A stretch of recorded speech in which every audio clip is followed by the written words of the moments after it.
आम्हाला आईबापांनी सांगितलं, अडाणी आम्ही कळायचंच नाही, कोणाला वोटिंग करायचं कळत नाही, काय खायचं कळायचं नाही, काय प्यायचं का पुस्तकच नाही वाचली कोणी, पुस्तकं त्यांच्या आयुष्यात नाही आली, ज्यांनी एज्युकेशन केलं नाहीये, ज्यांनी शिकलं नाहीये, काय ते माणसाच्या कानावर जे येईल तेच हा करणार.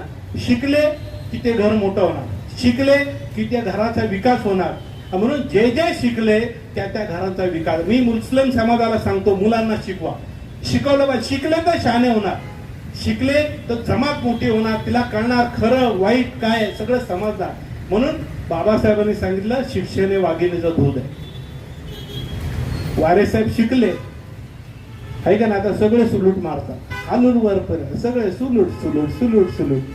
हा पुत्र विचारत होता आमच्या आयुष्याला, शिकले, शिकून त्या गादीवर बसले. मातंग समाजाचा एक साधा कार्यकर्ता, एक IAS